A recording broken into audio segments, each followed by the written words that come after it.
congratulations to DeMar for getting 29th all-time in the NBA in scoring. That is that's special.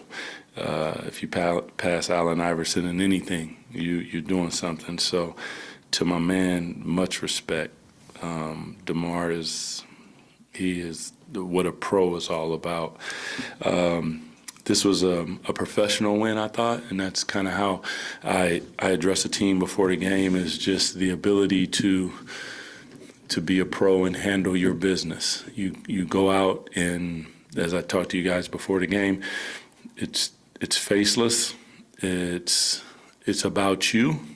It's about your process of play to play, night to night, and being about your business. And to those guys in that locker room, I say massive respect. Doug, Keon was just here, and he kept saying, I really just be chilling. And it does seem to be Keon, like, in a nutshell. He goes out there, just drops in 18 points on 6 of 8 from 3 or whatever it was. Just how impressive is it, the way he just goes out there and just, it's so instinctual in what he's doing? Yeah, he just be chilling. Keon is, I've told you guys before, like, he has things that you don't teach. There's instincts and timing and different things on defense. He's found his way and found his shot, and shooting is it comes and goes, but he continues to hone it. He continues to work on it. And I try to just give him the confidence that shoot the basketball. If you're open, we trust you. We watch you do your work, so we know that if someone's going to shoot it, you're one of our best guys. Let that thing fly. And then defensively, he takes on the toughest opponent. So I have a massive amount of respect for what Keon brings to us and what he means to our team. Hey, Doug, you keep on preaching over here, doing well, being well, or protecting home court since you've been in your tenure. Now back to 500 back here at home. Just how do you feel like the team has responded to that message?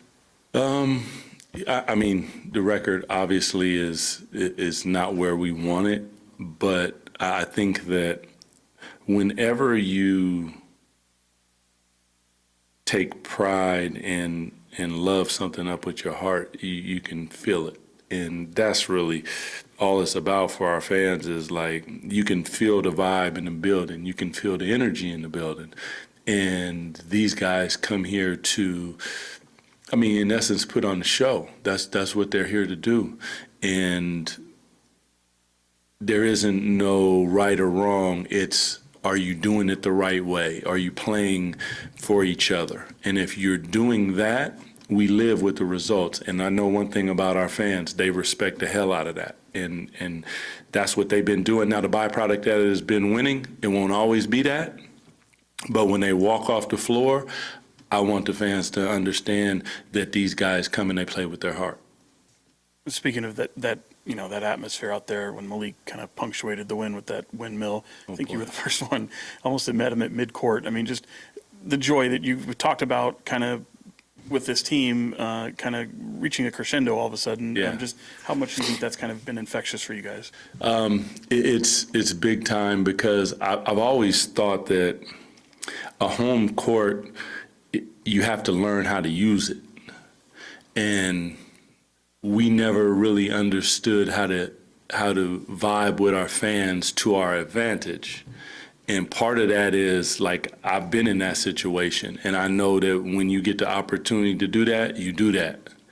And they're going to give it up to you. So those type of moments, I'm excited for them. I'm for the fans, but even like my guys, I'm like super excited, because I know, like, it means everything to the players. They're playing hard, they're working together, they're doing all the things that we're asking of them, and then the fans come out and they support them, and that really, it means everything. DC, we know De'Aaron Fox can score. This is back-to-back games where he hasn't really had to, or hasn't had the scoring nights that we've come used to, but a 13-assist night tonight, made some big winning plays against Houston defensively, especially in the fourth quarter. How valuable is it to have a star that can go beyond just putting the ball in the bucket, and when he's having a quote-unquote off night, he can impact the game in other ways? You know, I told you guys before the game, like, in my opinion, this isn't an off night for De'Aaron because scoring isn't everything in basketball. Like, this guy is, like, he's like that. And the fact that he can affect the game without putting the ball in the bucket all the time is next level, man. Like, he's drawing people, finding people. And then guess what? On the night when it clicks, you're going to be like, damn. And like, I am super, super excited and proud of him, man. Like, how he goes about his business. There are times where I'm like, you want this play? He's like, nah, my man's rolling. Let's rock with it. And I'm like, okay. Like, that's maturation. That's leadership. I'm here to win the ball game. I'm not here to be whatever everyone thinks I need to be. And that, to me, is everything. To watch him go on the journey and then to be on the journey with him. Like, this is probably, it sounds weird, but one of his better games. Like, he controlled the game in a way that the stats don't indicate, and that's big time. Yeah. Doug Domas, his three-point shooting this year has been, so impressive in terms of efficiency, volume is up, all those things.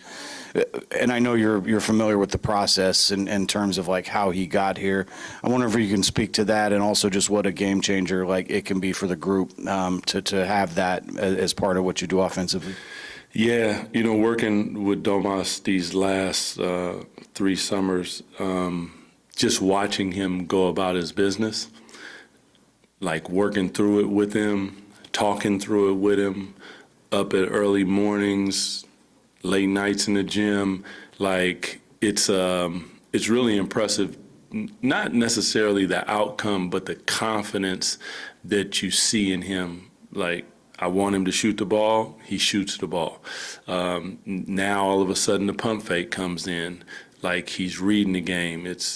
Which is crazy because he's an all-NBA player, but it's almost like it's slowed down even more, which is out of control. But yeah, to say proud of Domas, proud of and for him, because he's a special player, and I think that the world is beginning to see what he brings to the game and the talents that we get to watch, but also his teammates get to feed off of, because he's not a selfish player. So big time stuff from him, man. Like, he's shooting that thing.